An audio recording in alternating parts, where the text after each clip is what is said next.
வணக்கம். Cine mini KP Sundarambal இவர் எந்த அளவிற்கு தன்னுடைய பெயரை கலைத்துறையில் பதித்துவிட்டு சென்றிருக்கிறார் என்ற விஷயம் நம் அனைவருக்குமே தெரியும். 1908ஆம் ஆண்டில் ஈரோடு மாவட்டத்தில் இருக்கக்கூடிய கொடுமுடி என்ற ஊரில் பிறந்தவர் இவர். தன்னுடைய இளமை காலத்தில் மிகுந்த வறுமையில் சிக்கிக்கொண்டு அல்லல்பட்ட இவர் ஓடிக்கொண்டிருக்கக்கூடிய ரயில்களில் யாசித்து தன்னுடைய வாழ்க்கையை நடத்தி இருக்கிறார் என்ற அரிய தகவலை படிக்கும்போது நம் கண்களில் கண்ணீர் கசிவதை நம்மால் அடக்க முடியவில்லை. வறுமையான சூழல்களில் சிக்கிய இவரை நடேச ஐயர் என்பவர் பார்த்து நாடக கம்பெனிகளில் நடிப்பதற்காக சேர்த்து விட்டிருக்கிறார். ரயிலில் பாடிக்கொண்டிருந்த இவருடைய குரலை கேட்டுத்தான் அவருக்கு இப்படி ஒரு எண்ணமே உண்டாகி இருக்கிறது.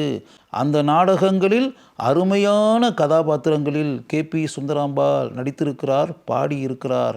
நாடகங்களில் நடித்து கொண்டிருந்த காலகட்டத்தில் அந்த நாடகங்களில் பாடி நடிப்பதற்காக வந்தவர்தான் கிட்டப்பா.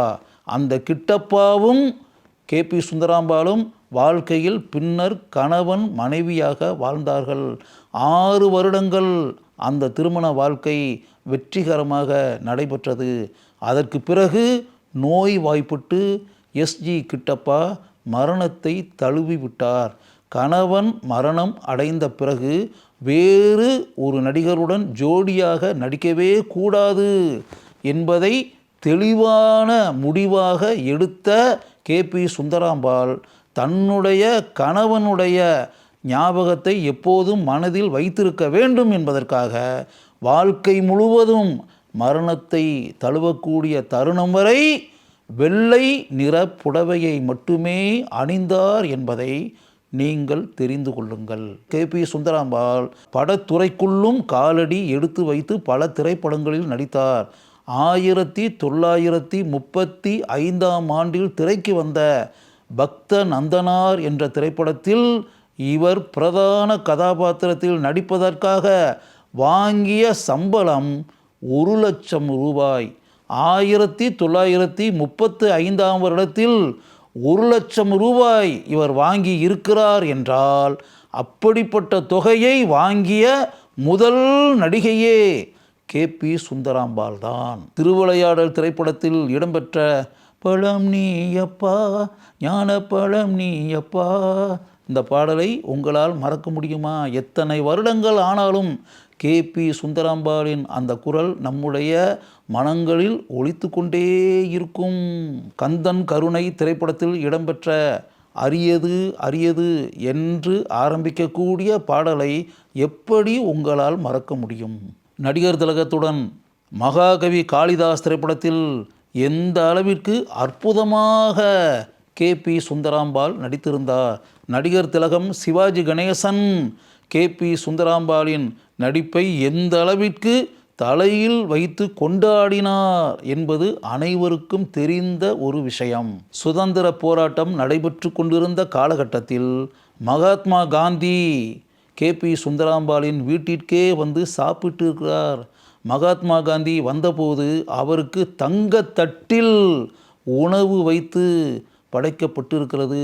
தங்கத்தட்டில் உணவை உண்ட மகாத்மா காந்தி தான் உண்ட அந்த தங்கத்தட்டை அன்பு பரிசாக கேபி சுந்தராம்பாளிடமிருந்து பெற்றுக்கொண்டார். எனினும் அந்த தங்கத்தட்டை தன்னுடைய கையில் வைத்து கொண்டிருக்காமல் அதை ஏலத்தில் விட்டு அதில் கிடைத்த பணத்தை சுதந்திர போராட்ட நிதியில் மகாத்மா காந்தி சேர்த்து கொண்டார். 1968ஆம் ஆண்டில் தன்னுடைய சொந்த ஊரான கொடுமுடியில் ஒரு திரையரங்கத்தை கேபி சுந்தராம்பாள் கட்டினார். அந்த திரையரங்கத்திற்கு கேபிஎஸ் தியேட்டர் என்று பெயரை வைத்தார். அந்த திரையரங்கு 1969ஆம் ஆண்டில் திறக்கப்பட்டது. அந்த திறப்பு விழாவிற்கு வருகை புரிந்தவர்கள் அப்போது தமிழக முதலமைச்சராக இருந்த கலைஞர் மு. கருணாநிதி, மக்கள் திலகம் எம்ஜிஆர், கலைச்செல்வி ஜெயலலிதா. குத்து விளக்கு ஏற்றி வைத்திருக்கிறார். அந்த திரையரங்கை திறந்து வைத்தவர்கள் கலைஞர் மு. கருணாநிதியும் மக்கள் திலகம் எம்ஜிஆரும். அந்த திரையரங்கில் முதல் திரைப்படமாக துணைவன் திரைப்படம் திரையிடப்பட்டது.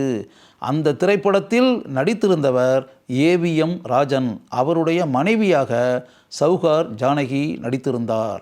அந்த திரையரங்கில் கே. பாக்யராஜ் கதாநாயகனாக நடித்த முந்தானை முடிச்சு 175 நாட்கள் ஓடி சாதனை புரிந்திருக்கிறது.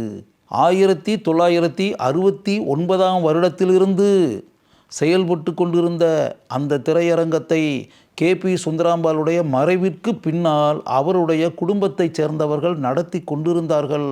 2020 ஆண்டுடன் படங்களை திரையிடுவதை நிறுத்தி கொண்டது. 5 வருடங்களாக இந்த திரையரங்கம் மூடப்பட்டு கிடந்தது. சமீபத்தில் இந்த திரையரங்கத்தை இடிப்பது என்ற முடிவுக்கு வந்து அதை செயல் வடிவில் செயல்படுத்த ஆரம்பித்து விட்டார்கள். கே.பி. சுந்தராம்பாள் என்ற மகத்தான நடிகை தன்னுடைய சொந்த ஊரான கொடுமுடியில் கேபிஎஸ் தியேட்டர் என்று கட்டிய திரையரங்கு தன்னுடைய பல சாதனைகளையும் செய்துவிட்டு முடிவுக்கு வந்துவிட்டது என்பதை நினைக்கும்போது மனதில் நமக்கு ஈடற்ற கவலை உண்டாகிறது என்பதுதான் உண்மை. அந்த திரையரங்கிற்கு பின்னால் எப்படிப்பட்ட சுவாரஸ்யமான தகவல்கள் இருக்கின்றன என்பதை நீங்களே தெரிந்து கொள்ளுங்கள்.